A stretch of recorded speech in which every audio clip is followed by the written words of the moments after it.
The college basketball experience futures to bet right now edition on the Sports Gambling Podcast Network is brought to you by Underdog Fantasy. Sign up with that promo code TCESGPN to get a 50% deposit up to $1,000. That is the Underdog Fantasy promo code TCESGPN. And we're also brought to you by Rebet, a new sportsbook available in 45 states. Download that app in the promo code SGPN for a 100% deposit match up to $100. That's Rebet, promo code SGPN. And we're also brought to you by Rhythm, the leader in data-driven picks and props. Get your 7-day free trial today by going over sportsgamblingpodcast.com/rhythm. That is the sportsgamblingpodcast.com/RITHMM today.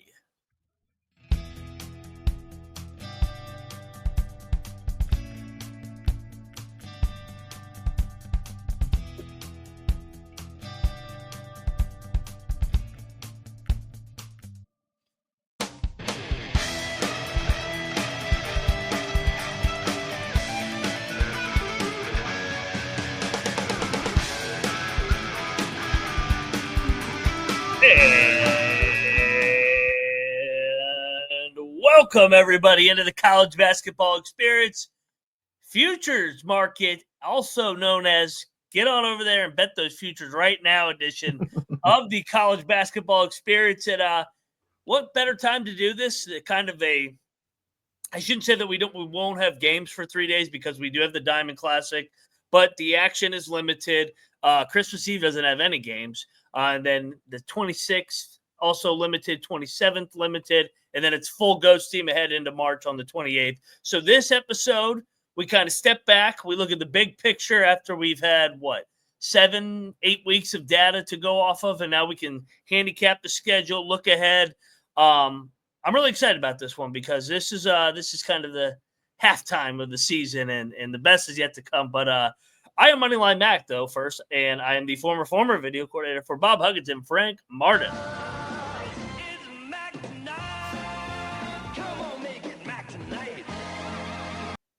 Cheers, everybody. Merry Christmas. Soon to be Happy New Year. But yeah, joining me to talk futures, he's the futures guru. He also really deep dives here this time of year, every year for the last couple of years. We've been doing this show on this futures market. He is the window banging, drywall hanging, LeBaron driving, cocktail napkin having. He's Noah Bieniek, aka Noah B77. What is up, man? What's going on, Mac? Yeah, let's have some fun and dissect some conference schedules. And you're right. I do this every year because I feel like the month and a half, 2 months that we've seen all of these teams play. Sure, not all of these teams have played the greatest non-conference schedules, but at least we've been able to see most of these teams with our own eyes, how legit they could be. It's better than preseason predictions, but it's also you can get some good buy lows and sell highs and be able to view that in the market currently before we even get into the beginning or the meat of these conference schedules. And by the way, hello to everybody in the future. We are recording this, pre-recording this, and we'll be premiering this. That way you guys can watch live. You can comment and chat with each other like it's a live show, because we know that's a huge part of what has allowed us to grow in popularity is you guys in the community. So although we won't be displaying any of the comments on this episode, just know that all of you guys will be able to communicate through the chat and also offer your opinions on all this stuff. So I think that's really cool feature that we're using and trying out for the first time here. But yeah, I guess without further ado, you want to just jump right into this. The biggest conference and best conference in the non-conference so far this season has been the SEC. It's been it's been a historical tear that they've been on so far this season. The way I did it for all of these conferences, I dissected pretty much all these schedules, but in the way that I did it, especially here for the SEC, I sorted teams into two pools, whether or not I think there's a legitimate chance that they win the conference or not. And it was pretty loose. I honestly split it 8-8. The teams that I have they can win the SEC regular season are Auburn, Tennessee, Florida, Alabama, Kentucky, Texas A&M, Mississippi State, and Ole Miss. The teams that I left out, Georgia, and this is in order too. Georgia, Oklahoma, Texas, Arkansas, Vanderbilt, Missouri, South Carolina, LSU. Do you have any disagreements there before we even jump into schedules? No, I think you tiered it right, and I know people will yell, "Well, Oklahoma's 12-0." I think that they were kind of at that point this time last year as well, and I do not think that they're on the same level of. And we should make it clear. I think Auburn has kind of separated itself, although Tennessee, you could argue, is right there as well with what they've done. Auburn, Tennessee, Florida, Alabama, Mississippi State, A&M, Kentucky, and Ole Miss, I think, have proven that they're a tier above the next tier, which is, those are all second weekend and beyond teams in the NCAA tournament, pending the draw, of course. Yeah, and you bring up Oklahoma, good point there. And just to add on to it, they have the 6th longest shot to win the SEC. Right now, the 11th best odds to win the conference at 60 to 1. So I didn't view that as realistic. Also, didn't view that as, just not enough people are playing it. I just don't see Oklahoma having an above 5% chance of winning this league. So the teams that I have in the top half, I viewed those as tough road games or tough games in general. And I made sure that I counted all of these 50-50 coin flip type games. Yep. And made sure that, how many of these teams are playing, how many of these type of games, how many of them are on the road. And we're going to dissect that today, which is going to help us predict conference regular season champions. Betting odds currently on SEC. I'll be using FanDuel for this because we're recording this during the Sunday night slate. So some of the books are not offering futures odds because games are still going on. So FanDuel, shout out to them for offering these currently. Auburn, the betting favorite at plus 135, Tennessee plus 270, Alabama plus 430, Kentucky 11 to 1, Florida 12 to 1, Mississippi State at 40 to 1, A&M at 40 to 1, Texas at 40 to 1, Arkansas 45 to 1, Ole Miss 45 to 1, Oklahoma 60 to 1, Georgia 75 to 1, LSU 120 to 1, Vanderbilt, Missouri, and South Carolina 200 to 1. Before I even jump on the schedules again, any of those jump out to you and say like, whoa, getting a little mispriced here? I would say maybe Mississippi State. Mississippi State and Texas A&M were the two that I think that and I think A&M was the one that I liked to schedule in the preseason. Of course, things have changed. We've got 13 games of data, but those being the way that they are, we're going to talk about it. It's no secret you don't want to go to the jungle. You don't want to go to Rocky Top. And I don't think you really want to go to the swamp either or Rupp. Those are kind of the four really tough. Alabama, you throw Alabama in there. Yeah. I would say that those are the 5 places. Playing that type of game gets dangerous. That's why I did, who do I think can win the SEC above 5% chance? Who do I not think? And then who do I not think were favorable scheduling draws? And then who do I think is dangerous? They are, of course, the harder schedules the tougher schedules in our opinion. So through the 8 that I think can win it, here are the schedules. Auburn, in my opinion, plays 9 of these tough top half of the SEC games. 4 of them are on a road. Ole Miss, Alabama, and then they finish the season with Kentucky and Texas A&M in the final week and a half in March. So tough stretch there for the Tigers, the betting favorite. But only 4 road games there, and that is the tied for the smallest or least amount of road games in this tough patch of games. SEC, I thought, balanced for the most part. Their schedule's pretty well. Tennessee, 9 tough games again, 5 of them on the road against these top half teams. They're at Florida, at Auburn, Kentucky, Texas A&M, and Ole Miss. Mm-hmm. Then we get to Florida. They only play 8. They play Mm-hmm. 5 road games still against these top half teams: Kentucky, Tennessee, Auburn, Mississippi State, and Alabama. Then there's Alabama, 5 road games, 9 total games against the top half in the SEC. A&M, Kentucky, Mississippi State, Tennessee, Auburn. Then there's Kentucky, 9 tough games, 4 on the road: Mississippi State, Tennessee, Ole Miss, Alabama. Texas A&M, 7 tough games, 4 on the road. That is the least amount of tough games in the entire conference. In the conference here.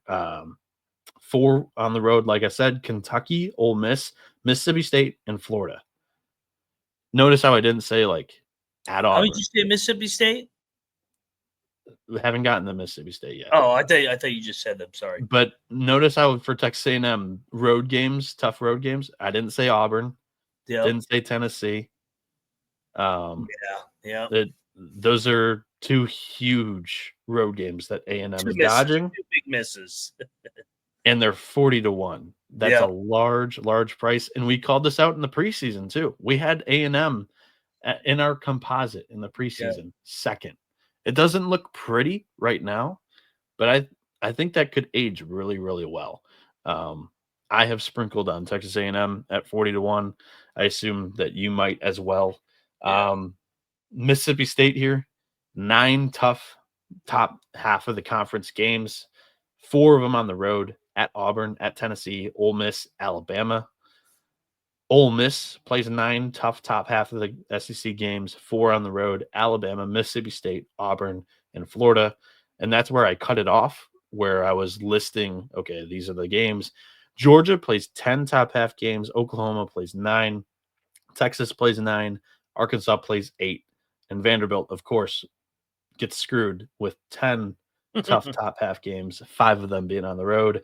That was tied for the most in both categories. I didn't even bother to look at Missouri or South Carolina or LSU. I just think those 3 are in my opinion, the guarantee misses for the NCAA tournament so far this season.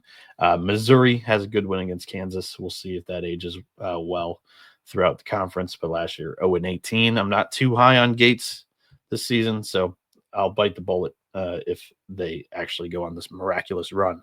But they are 200-1 alongside LSU, Vanderbilt, and South Carolina, longer than 100-1. Mac, your thoughts as I just ran through all of these schedules and some data?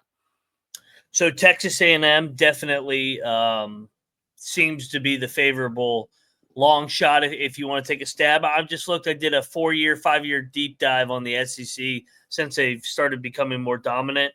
From a KenPom perspective, I know everybody loves you got to be to win a national champion when we get to March Madness. You got to be in the top 50 in offense and defense, or top 25 in offense and defense. In the SEC over the last 5 years, the winner has been a top 30 offense and defense. So, and to go even deeper, makes sense. It's been a top 10 defense nationally. So, like, defense definitely wins in this league, just like the Big 12. So who fits that bill right now? Auburn is the 10th ranked defense, or also first.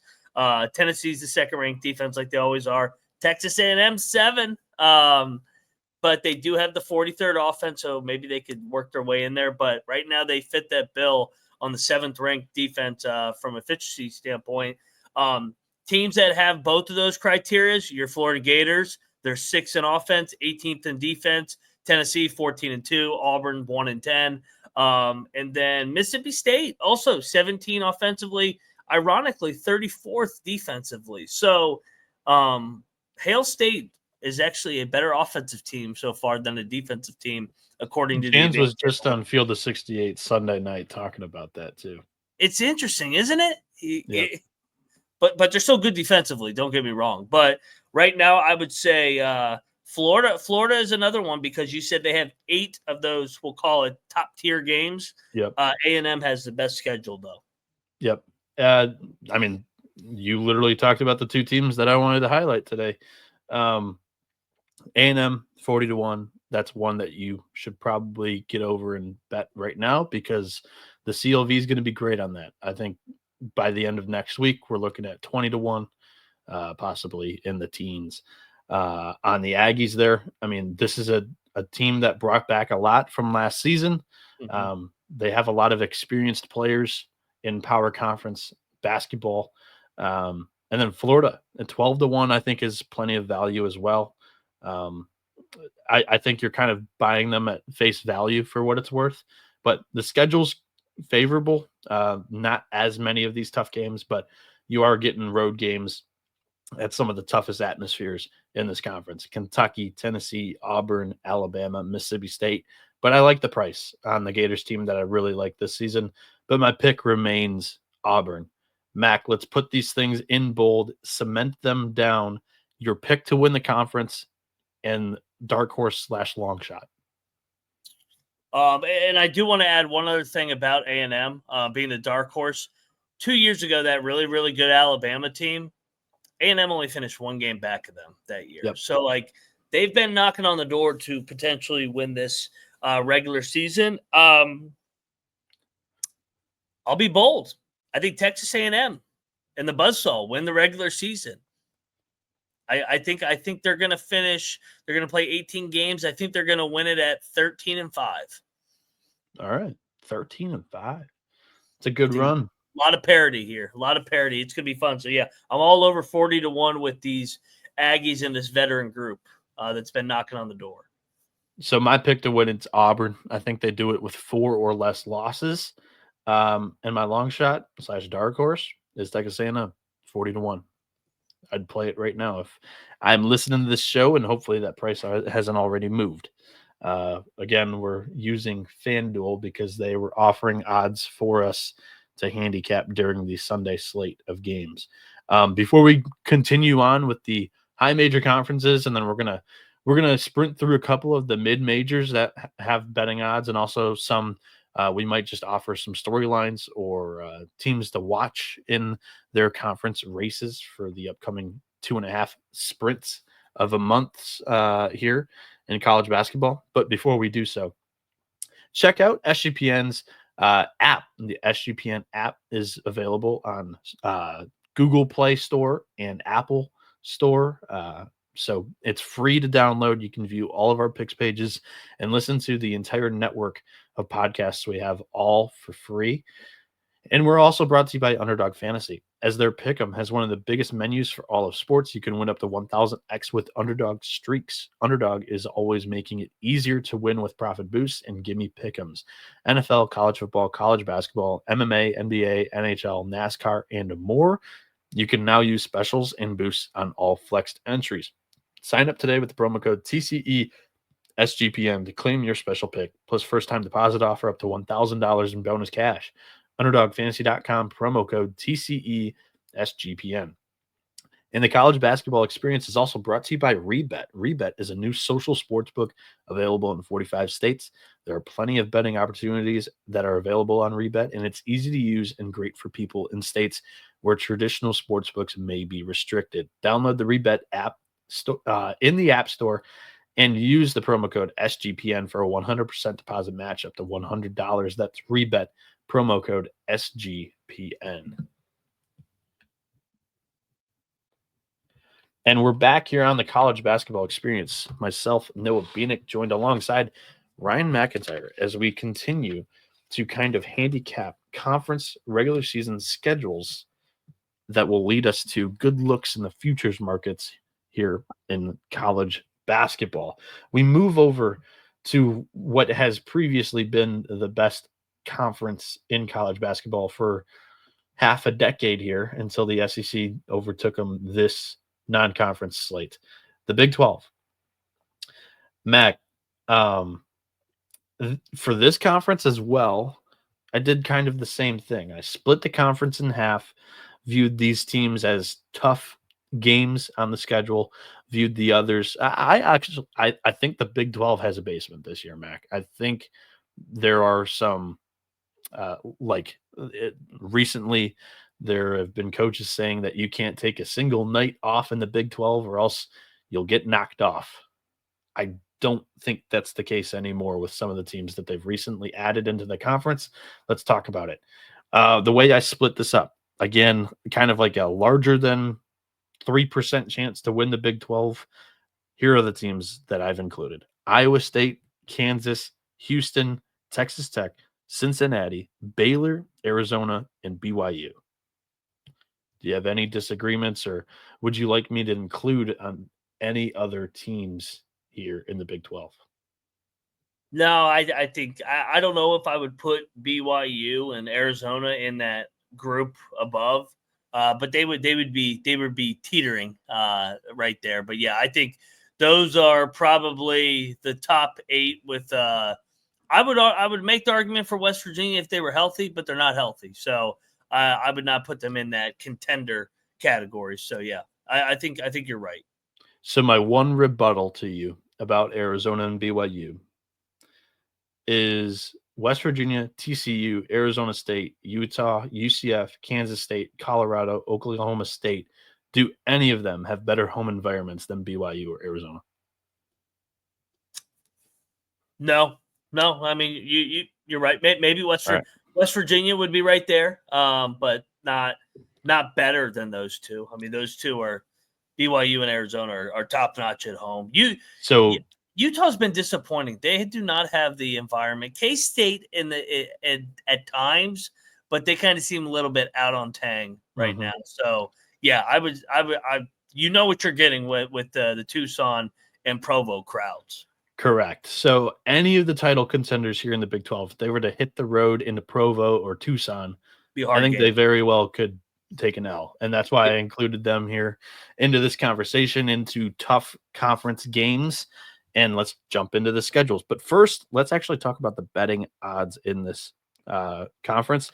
And that way I don't catch you off guard again. Let me know anything that jumps out at the end here.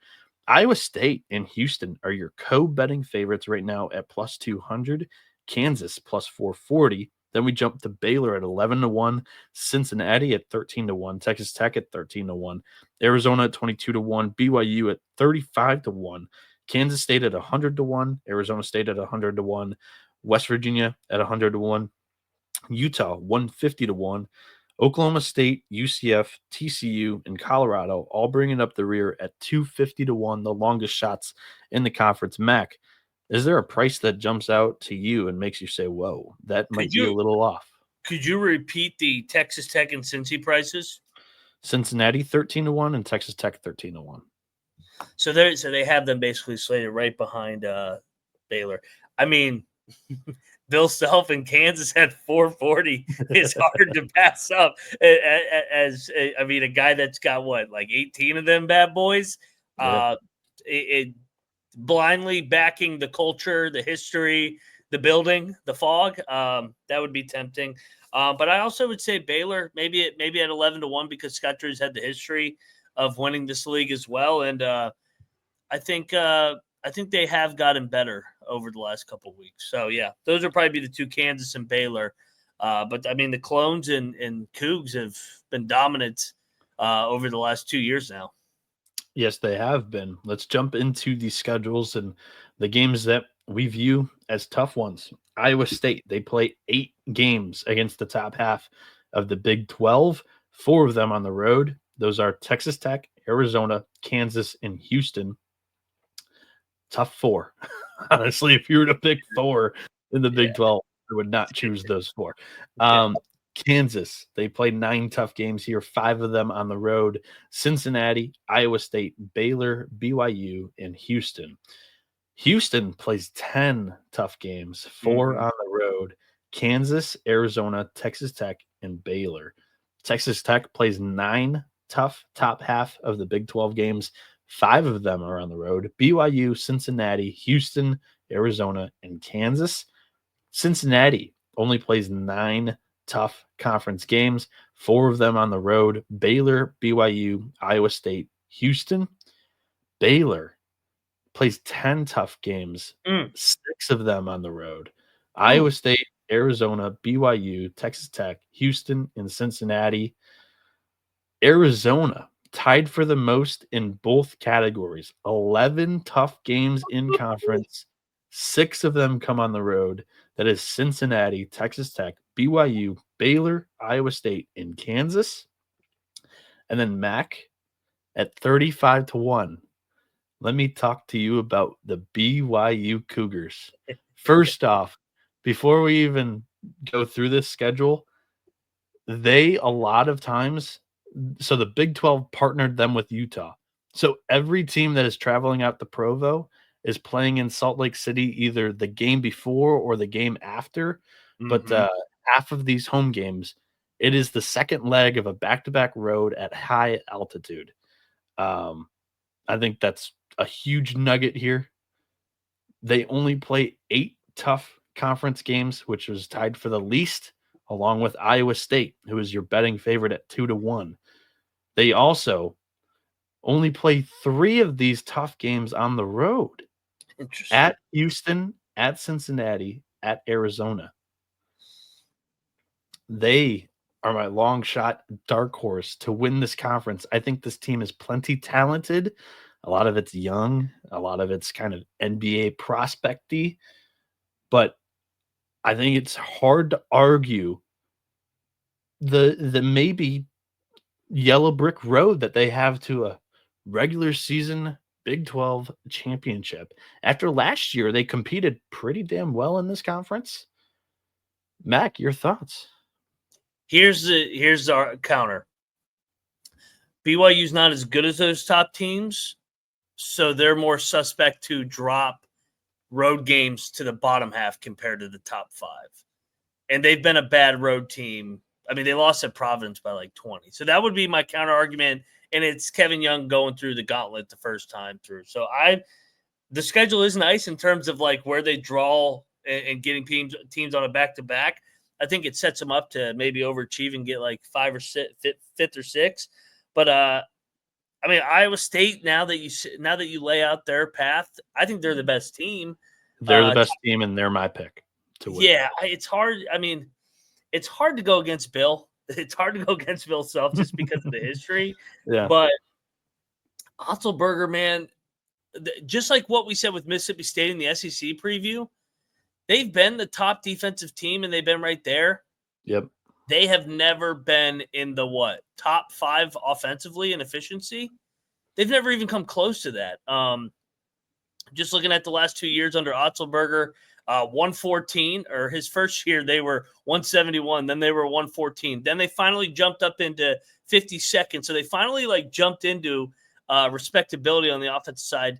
They've had a couple pieces, had some guys back in that they got through the portal that have added an extra oomph off the bench. And yep. I think Iowa State is going to win the regular season the more and more I think about it. But I will take a stab on Bill Self at plus 440. Right. I can't pass up that price. So that's your dark horse, not quite the long shot, but yeah, your pick to win it's Iowa State. Your dark horse long shot is Kansas. My pick to win this conference is Iowa State. Let me talk to you a little bit more about why we should really love this schedule. I mentioned that they tied for the least amount of tough games in conference, second least amount of road games against that sample size here that I've recorded in the Big 12. Mac, they only play 1 of these tough road games in the final month and 2 weeks of the season. This is how they finish, dude. Home versus TCU, at UCF, home against Cincinnati, home against Colorado, at Houston, at Oklahoma State, home against Arizona, home against BYU, at Kansas State. That's about as soft as you could get in the Big 12 here over a month and a week's time. I think Iowa State finishes this season on a roll. At most, I see them losing 2 of these games. Houston, Cincinnati being the tough ones. BYU also, they're hosting there, but they could fall to at Oklahoma State if they were to pull off a Houston win. But that's about it, dude. I think Iowa State finishes strong. And then, like I said, the other really favorable schedule is BYU. I have to sprinkle on the 35-1. Any other thoughts here on the Big 12 before we move on? No, this would be more of a national conversation. I think Iowa State is a legitimate national championship contender because of their added offensive side of the basketball this year. And it's kind of been a trajectory of the program. Sixth place first year, fifth. Then last year they make the jump to second. They finished one game behind Houston. I think they're going to win the regular season this year. I think you're onto something. And we know one thing: you ain't going to win in that building. So if they can go 5-4 on the road and go 14-4, I think it wins them the league. So yeah, I'll take the Cyclones plus 200. I know it's chalky, but the Big 12's not really a long shot league. It's you got your top dogs and you got those environments, and I think Otzelberger's making a stamp on this league. I think he finally gets it done. I don't think it's going to be Houston this year. Schedule's too tough, and they miss Shed. Yep. Let's go Clones in the Big 12, baby. Oh, you know me, man. I love that program. Nothing would make me happier than them winning the Big 12, winning the national championship. So I am more than happy with my heart to back them as well. Good stuff. The college basketball experience is brought to you by mybookie.ag. MyBookie has been running on SGPN for years. You can check out their new and improved website, which is great on mobile, plus props for every game in the live dealer casino. You can even get new early cash out options on your bets. Head over to mybookie.ag, promo code TCESGPN for a 100% deposit match up to $1,000. A $10 casino chip would be thrown in too. That's mybookie.ag, promo code TCESGPN. And SGPN's proud partner Rhythm is the #1 AI-powered sports betting platform that helps provide bettors of all levels the ability to build custom predictive betting models in seconds and get predictions for betting on money lines, spreads, totals, and props. You can build your own model or copy one of the top performing models from the leaderboard, and Rhythm will build a model for you. You can now track props in the Rhythm app, and Rhythm has models for NFL picks, NFL props, college football, college basketball, and the NBA. Literally, it has it all. Claim your 7-day free trial today by going to sportsgamblingpodcast.com/rhythm. That is sportsgamblingpodcast.com/RITHMM.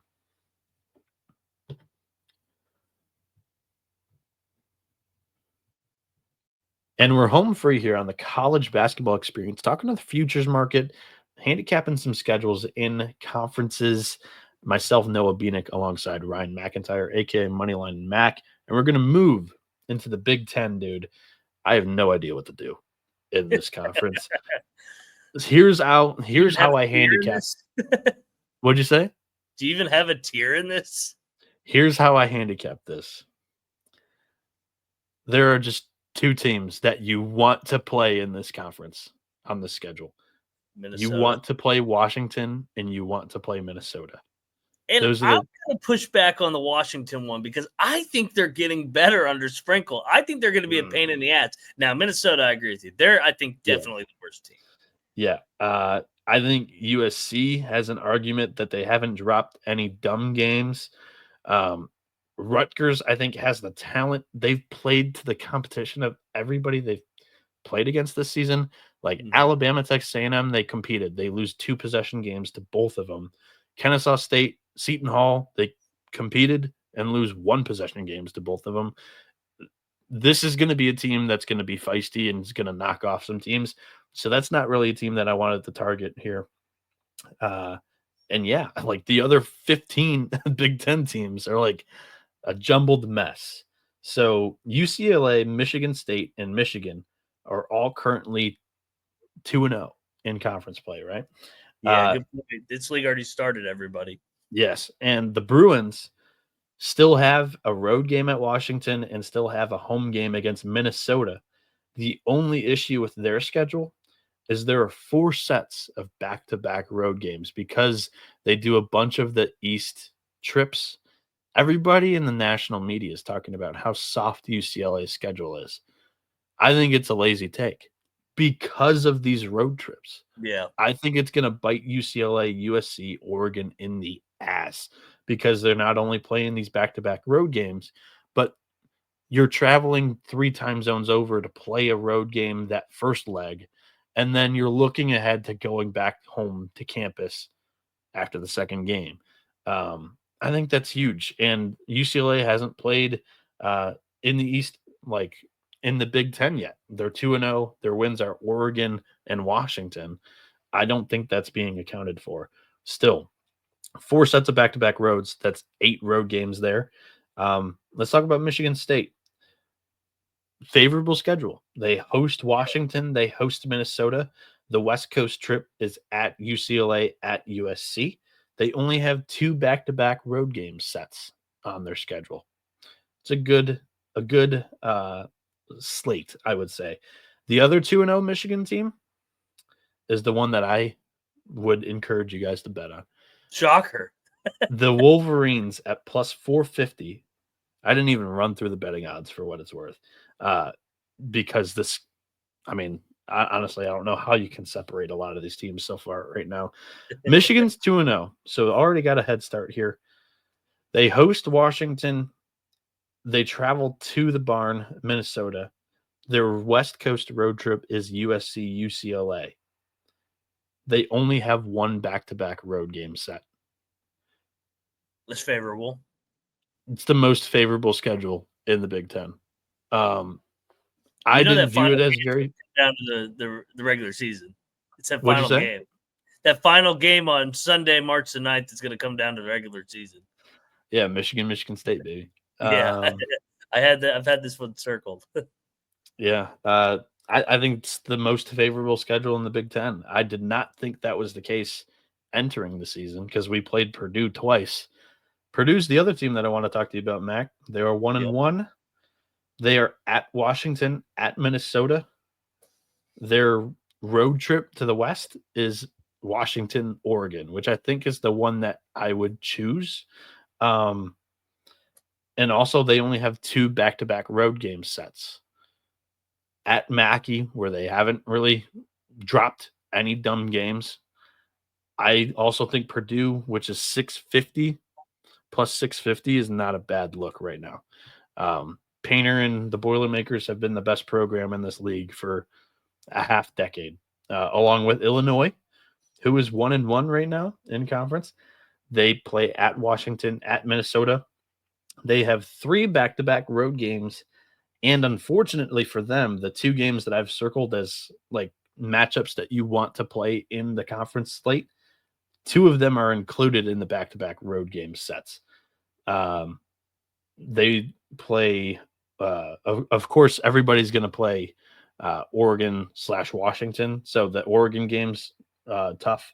I didn't include the Oregon-Washington back-to-back in a lot of these nuggets here, but they play Rutgers prior to Minnesota, so I don't know if that could factor into anything, but I just think it's unfortunate that back-to-back road games for both of the favorable road spots here, but you could also view it as favorable because maybe they don't slip up in the back-to-back roads. It's just a note that I've put there on Illinois. Maryland, 1-1 in conference so far, a loss at Purdue. So they play at Washington, home against Minnesota, 3 back-to-back road games. Oregon, 1-1 this season so far, lost to UCLA.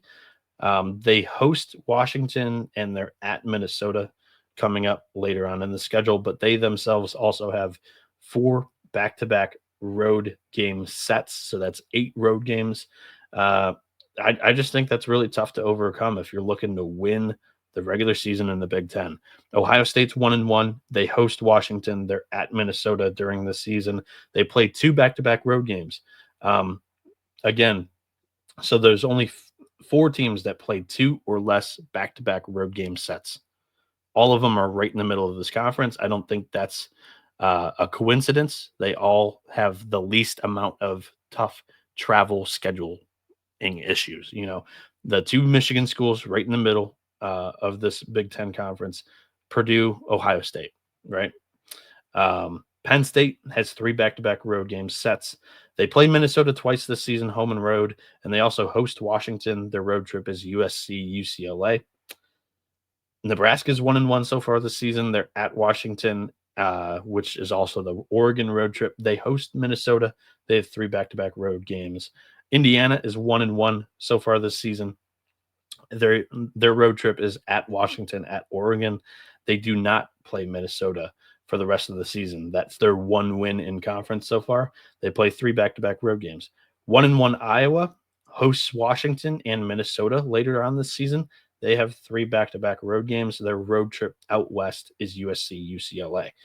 1-1 Northwestern has a road game against Washington and Minnesota. 3 back-to-back road games. Wisconsin's 0-2 to start this season so far in Big Ten play, so that's a note for sure. But they do play Minnesota twice. That is a rivalry game for them, so it matters a little bit more to the Golden Gophers. But I still think that's probably the most favorable draw in scheduling. They host Washington. Their road trip is USC UCLA, but they themselves, they play 4 back-to-back road game sets somehow. I don't know how they got screwed with that.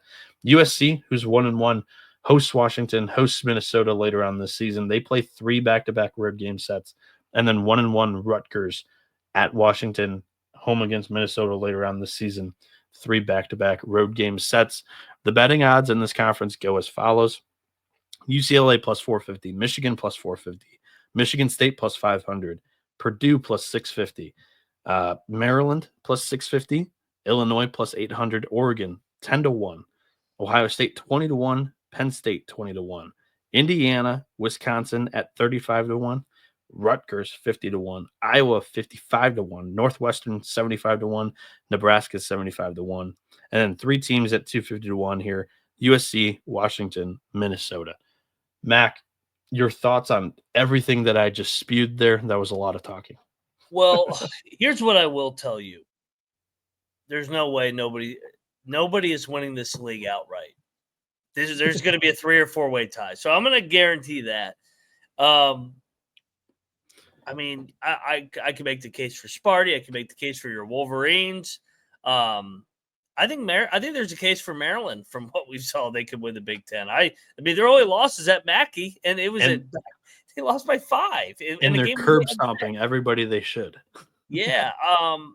I honestly, man, you're going to call me crazy. I think there's a case for Wisconsin at 35-1. I know they're 0-2, but I think you're getting them at the ultimate discount, and I think that their schedule is pretty good, like you laid it out. So can they get back into it, get a share of it? If they get a share of it, you can chop that 35-1 into what, a 17-1 or 10-1 based off of whatever math you do. This league's a shit show. This is a hard league to give out a future. Yep. Wisconsin, one of only 2 teams that I looked at all the schedules that play Minnesota twice this season. Yeah. But the 4 back-to-back roads are confusing how they were dealt that draw, but also unfortunate for sure.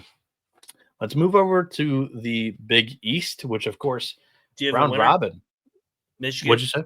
Are you giving out Michigan plus 450? Yeah, I gave out just kind of like Michigan has the tied for best odds, so they're my favorite to win it. But I think Purdue wins the conference. So both of those, I guess, label Purdue as the dark horse long shot for the exercise and Michigan as the shorter. But I think Purdue wins it. Sticking with my preseason prediction. I'll stick with mine. Give you Sparty. I like Sparty 5-1. I knew that was coming. They beat Michigan on the Sunday finale to win it. But like I said, I may take a stab at that Wisconsin 35-1 with the Minnesota games, and I think Guard can get back into it. They're always around that 11-12 win mark. Can they get one more and get to 13-7? I don't like the 0-2 start, but sometimes that's a blessing in disguise.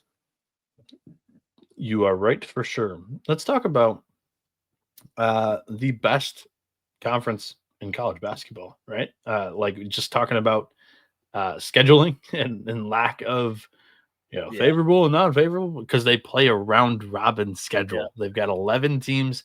They play 20 conference games against the 10 other opponents. They play all 10 opponents twice. Let's talk about the Big East. How many teams do you think have a above 5% chance to win the conference? To me, I only see 4, and you're seeing 3. So we're on the same page here. Yeah. I would label UConn as my favorite still. I think Marquette's nipping at their heels, and then I think it's St. John's, and then I think there's still an opportunity for Creighton. Creighton's always the toughest road trip, Yeah. just brutal travel. But also they've competed at the top of this conference for the last couple of years. I know they have some injuries. I know they have a lack of depth, but I'm not going to rule Creighton out because maybe they get some NCAA eligibility cleared up here. But I think it's the longest shot of the 4. You have 3, and I'm assuming it's UConn, Marquette, St. John's. Yeah, and I think St. John's could win it, but I really think it's probably a 2-horse race, with St. John's being kind of that third team. Yep. That's kind of how the market portrays it. Tied for the favorite and betting odds currently, UConn and Marquette plus 175, St. John's at plus 240. Everybody else is larger than 10-1. Creighton, of course, at 10-1. Villanova 42-1. Xavier 60-1. Georgetown 110-1. Providence 140-1. Butler, Seton Hall, and DePaul all 250-1 to win the Big East. Your favorite to win it, your long shot in the conference. I'm going to take the team that won it 2 years ago. I'm going to take Marquette. I think they're the best team. I think they have the most continuity. I know UConn's a sexy name. I don't think UConn's as good as Marquette this year. And Shaka, feels like this team's got a chip on their shoulder. They lose Kolek. They lose Oso, the big fella as well. And they just, boom, right there. Cam Jones steps in. And long shot, I agree with you on Creighton 10-1 just because we've seen them do really well in this league. I don't know if I think that they can win it. But I mean, if they're 10-1, and I think they're going to finish a couple games behind, that would be my long shot. Yeah. So my pick to win the conference is still UConn. I rode with them in the preseason. I think this is probably your deepest team.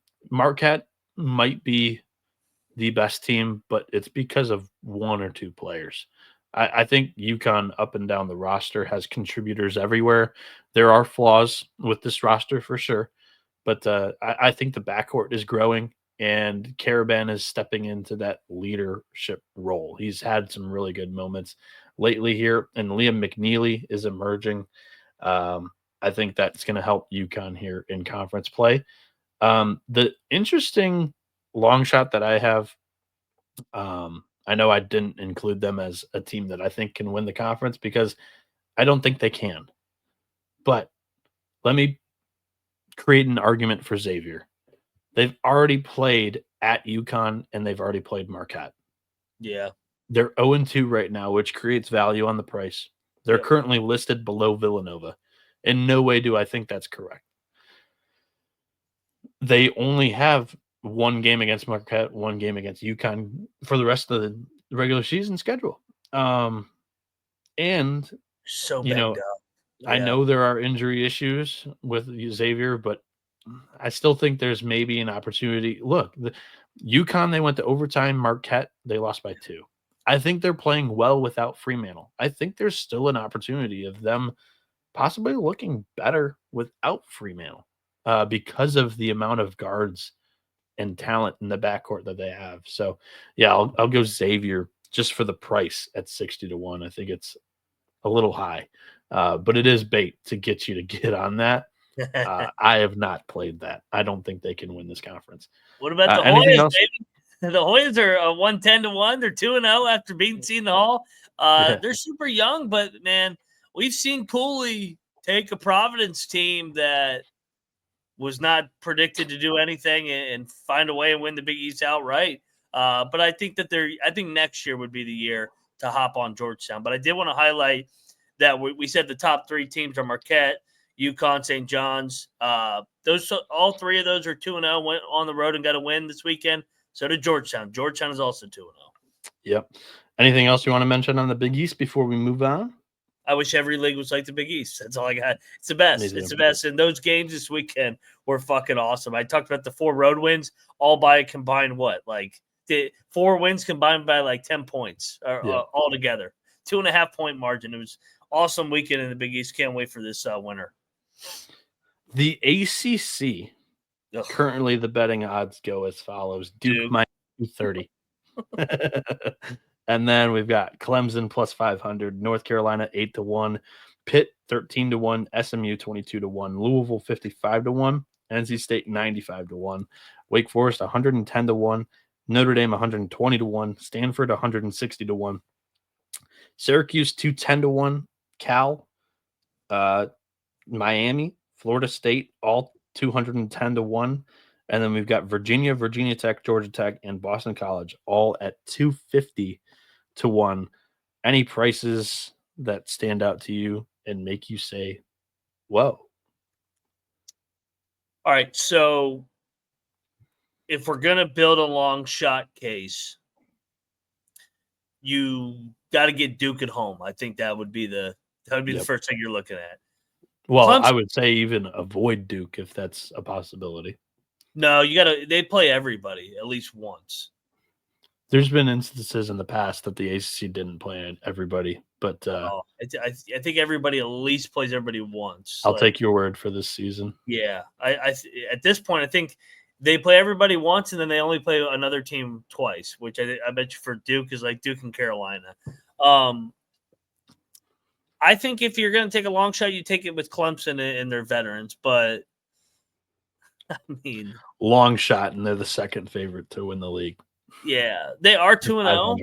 They are 2-0. I mean, what are their road games? Louisville. I have the schedule. I have the schedules prepped.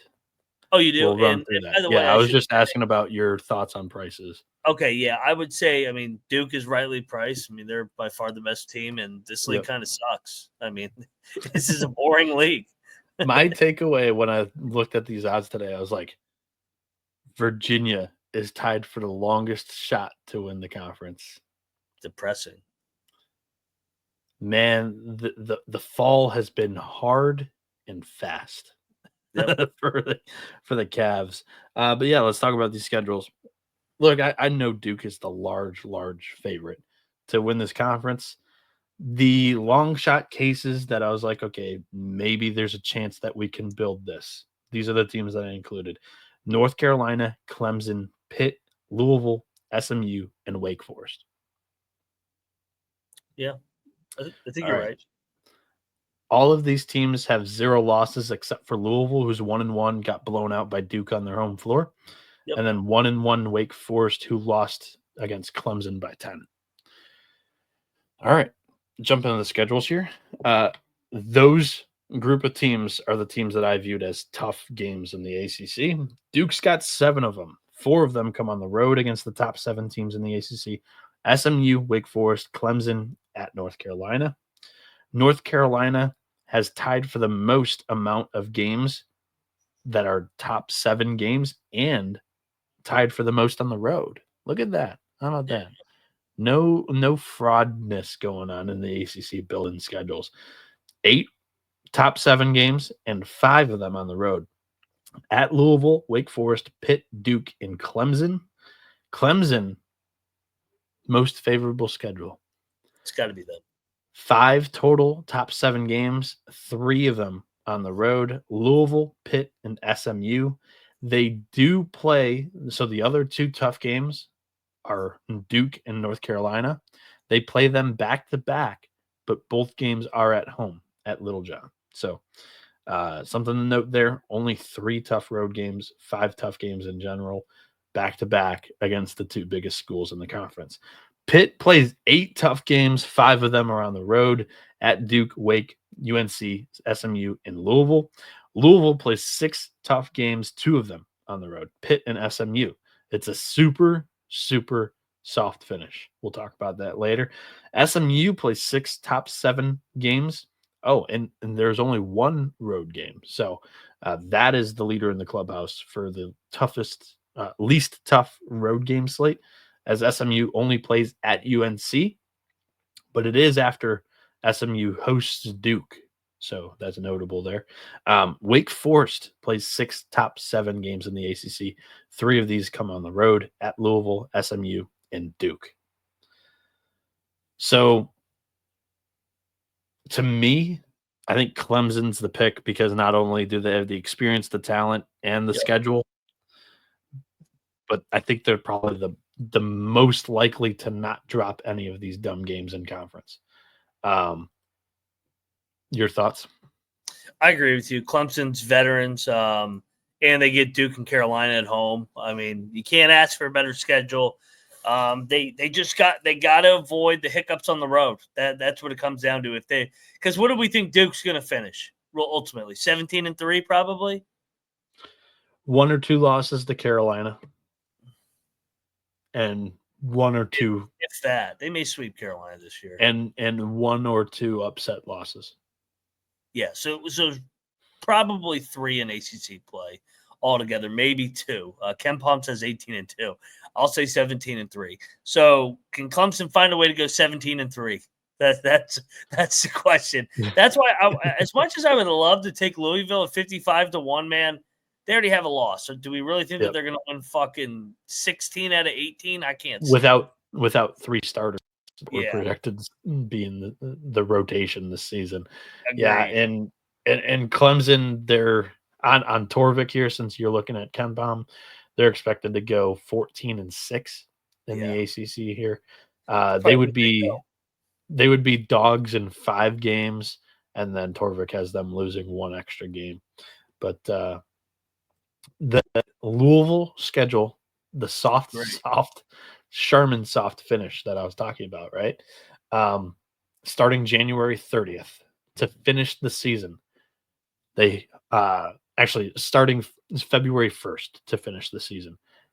At Georgia Tech, at Boston College, home against Miami, at NC State, at Notre Dame, home against Florida State, at Virginia Tech, home against Pitt, home against Cal, home against Stanford. Talk about wanting to prop up Louisville this season, right? No doubt. Hey, what if SMU beats Duke next Saturday, January 4th in Dallas? And they have Carolina right after it. I know. Could SMU run the table in both ACC and or football and basketball? So I do think, like, if there's one team to buy low right now, it's SMU, because we haven't seen them do anything yet. Like, the 2 biggest games on their schedule, in my opinion, they lost, and they honestly got crushed at Butler. That was not a competitive game. They lost by 11. And they also lost on their home floor to Mississippi State by 5. I don't think that's a bad loss by any means, but no, that actually looks better now. Still haven't done anything too great to make me say, oh, let's play SMU. But that wraps up the handicapping of schedules that I did. Mac brought up the idea of wanting to run through some of these mid-major conferences and offering some of our thoughts. Mac, what conferences do you want to talk about? I think we could go. Let's go in KenPom more. Let's talk about the Mountain West. I think that the top tier would be what? San Diego State, Utah State, Boise. Do you include New Mexico in that top tier? Yeah, probably. I mean, they're talented enough, and then I think you get the drop the next tier with Colorado State, Nevada, UNLV, and then you get the bottom tier of Wyoming, San Jose, Fresno, and Air Force. This is a true round robin. I think you and I in the preseason were both on Boise, correct? Correct, and I'm sticking with Boise right now. I think I still want to stick with the Broncos too in their veterans, but I'm just fast. I mainly just wanted for this segment just to kind of preview each one and just talk about like where we see the league ending up, just the landscape of what we've seen, because this league is once again, it's not as good as last year. They still have had a solid non-con. And they're going to get 3 or 4 bids now because of that solid non-con. Yeah. Yeah. I mean, they make it 5 if they get the auto bid like New Mexico last year. If they can get the conference winner. I was stretching it to 4 because of maybe that. I think they probably have set themselves up for 3. I think you look at San Diego State, Utah State, and like even Boise's still got work to do. I don't think they're comfortable with an at-large case right now. I think somebody works themselves into an at-large, and then there's a possibility of somebody stealing a bid. Yeah, they are a little bit more down in the the net. I mean, Nevada's 56, but they just had a tough loss the other day, and they've had some losses. So they do have 4 teams in the top 60 of the net. But yeah, just looking forward to this league. I had to get some Mountain West in there. So we're sticking with WCC. I think we're sticking with Gonzaga, although St. Mary's is good once again. I know they did just lose to Utah State. Talk about Utah State. I mean, what a win at St. Mary's today. Look out for Oregon State making that large Wazoo. And Wazoo. Yeah.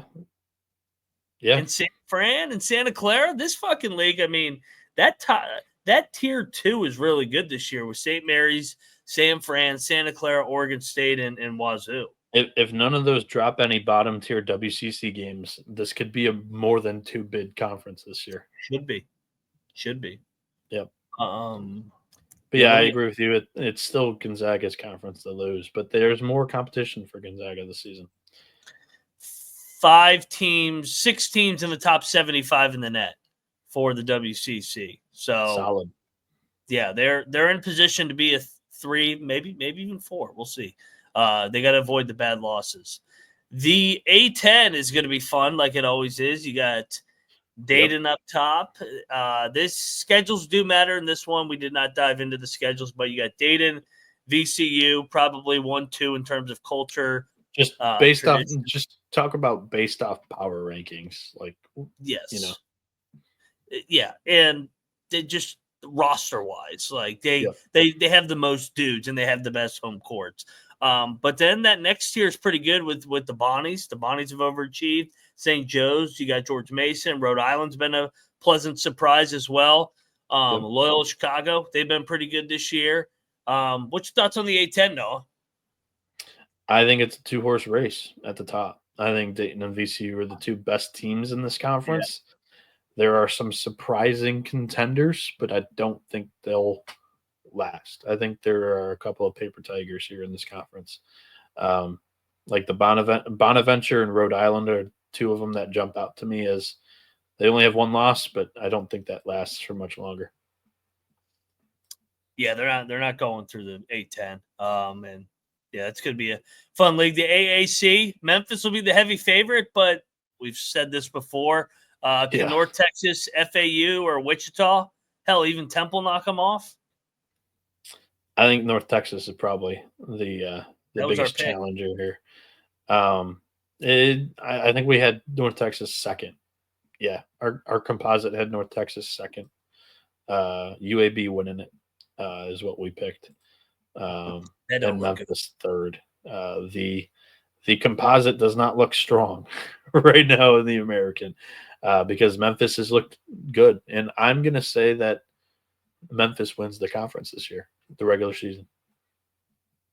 He's never done it. So this would be a first. I know he had Kelvin Sampson and Houston in it. I just view this league as not as good as in years past. I'll take the field. I'll make Penny prove it to me that you can win a regular season title over 18 games. I like that prediction. Just taking the field. That's bold. Field. Give me the other 15 teams or whatever's in this league. I think North Texas wins it if I had to bet right now. Dude, Conference USA, fucking loaded league. Liberty, La Tech. I told you, my favorite league in the preseason, and they're living up to it. Yeah, I mean, Liberty from a power ratings, like you said, standpoint is way ahead, but I don't think La Tech, Western Kentucky, Middle, and Sam Houston are that far behind. No, not at all. My favorite team remains Louisiana Tech. Okay. I'll stick with the Flaming Libs here. The Valley. The Valley seems like a 2-horse race, most likely. Which we kind of drilled this, or at least I did, talking about it. Because I included, like, if there's a third team, it's Murray State. I think you were a little bit higher on the races than me. But Bradley and Drake, dude, it's going to be a super fun race to watch this season. Don't sleep on Northern Iowa, man. Northern Iowa's been pretty damn good so far this non-con as well.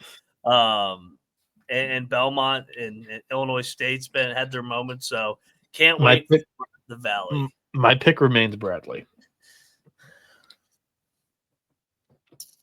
I think if I had to pick right now, I'd pick Murray in the regular preseason.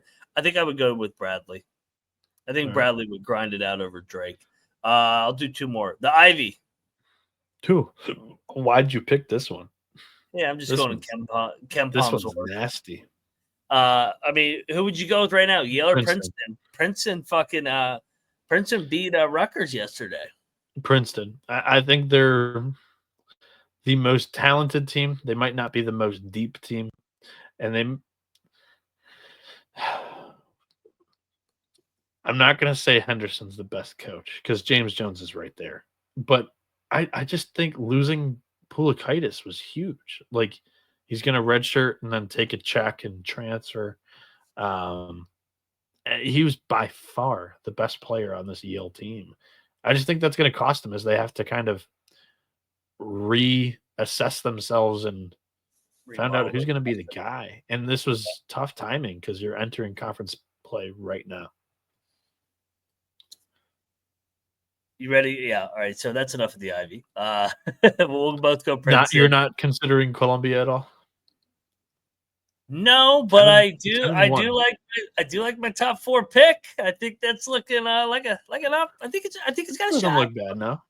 Brown's fucking good though too now. Brown's not bad.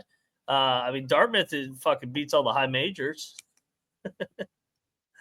Ready for this one? Let's end on this one. Big West. So these are the top 13 on ranking. Irvine, the puzzling loss, but still are rolling. UC San Diego. UC San Diego's been fucking fired. UC Riverside's been good. UC Davis has been good. But I do think that Irvine and UC San Diego have separated themselves 1-2. There's not going to be many off nights in this conference this year. This conference is so up compared to years past. They've knocked off some Mountain West teams. They've knocked off some WCC teams. They've given those West Coast conferences a run for their money to be the best West Coast conference. I respect the Big West a ton this season. They've done even more than I thought I predicted they could do. With that said, I'm still going with the preseason favorite of the Anteaters. I think that they're probably the deepest team, best coach team. Give me UCI.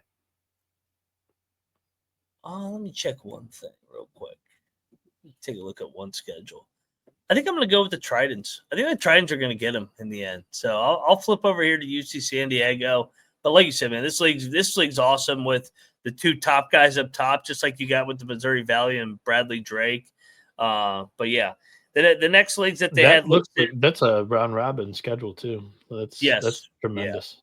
The next leagues in order now that they have listed are the WAC. Then you got the SoCon, Big South, Sunbelt, CAA, Horizon, Summit, Big Sky. Then you get to the MAC. Then you got the Southland, ASUN, America East, Let's MAAC, do this. Patriot, Ohio Valley, MEAC, Northeast, and SWAC.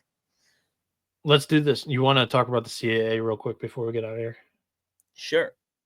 By the way, a note: the Big South, big time jump. They're in the top half of the leagues now. Yeah, I mean they've had a better than normal non-conference slate this season as a conference. So they are taking strides, and I didn't think they would. I thought they were going to be a little bit weaker, so they're proving me wrong on that front. But CAA I find really interesting because Elon's playing really good this season. Northeastern's playing really good this season. Drexel's kind of stiff-armed concerns that I had about their inexperience. They're doing all right. Towson, who I thought would compete for a title, has struggled this season. They did just beat Bryant today, but I still think we're looking at Charleston, UNC Wilmington, and Hofstra, those 3. But Elon, Northeastern, Drexel, Towson, all kind of in the conversation. I think this race is tighter than it's been in years past based off of the amount of teams that are competing in it. We've had years where Charleston, UNC Wilmington are going neck and neck in the CAA. But I want to get your opinion on who do you think wins the league? The CAA, that is a great question. I think Wilmington. I think it's Wilmington's time. That's my pick now too. They've been knocking on the door. They've been right there. So I would say Wilmington's the best team, and Siddle gets a job this offseason. But it's going to be a fantastic race. We got to do one more because I wanted to mention this too. Charleston and Wilmington somehow only play once this season. They do play twice. Never mind. All right, go ahead. Your next. You know what league I'm going to ask you about, because I just went through and I wanted to make sure that we're not missing any race. Like the Big South, High Point is still the heavy favorite. Grand Canyon's a heavy favorite in the WAC. McNeese in the Southland, and Vermont in the America East. Our favorite league in the preseason. Can I guess which one you're going to bring up? Yes, guess. You're going to get it right. The Patriot. Yes, dude. Right now on KenPom. This is the perfect one to end here, Noah. They have American winning it at 11-7. That was my preseason pick. Let's fucking go. Boston at 10-8, Lehigh 10-8, Bucknell 10-8, Colgate 10-8, Lafayette 9-9, Army 8-10, Loyola 8-10, Holy Cross 8-10, and in solo last place, Navy at 7-11. So you have every team between 11-7 and second last 10-8. Is there any way we could get everybody to go 9-9 and just have a 11-way tie? Yes, that would be or 10-way tie. That would be super fun. But yeah, this conference is going to be outstanding this year. I just think that because Colgate fell back to the pack, it's going to create so many great games day in and day out in this conference this year. But give me the experience in American, dude. I picked Lehigh in the regular season or preseason. Yep. I do think that they have a shot, but I think I'm going to go with the Bucknell Bison and my guy John Griffin. Year 2. That's a good pick. I also have a sprinkle. But I like American too. I like your pick. The two bets, dude. I played 6 preseason conference futures. UAB has already thrown out the door, crumpled that ticket up, threw it out. But American and Bucknell, I'm holding on to, and I might be holding on to some gold right now. I got American at 500 and Bucknell at 850. Oof. The fading of Colgate has been right on. I mean, we nailed that we said the other teams are just as good as good, if not better.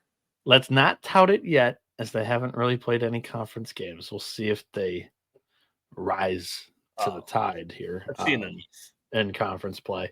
But our prediction in the preseason was that Colgate wins the conference tournament. What's your prediction here? Colgate wins. I think better. They probably do. They'll be coming by March. The only thing that might stop them is if Matt Langle's job searching in March. Yeah. All right. That was a great episode of the College Basketball Experience. Taking a look at a lot of the futures, a lot of the conference races here. Do us a favor. Drop a like on this video and subscribe. We're racing to 15,000 subscribers prior to the new year. Help us get to that goal, please, and thank you.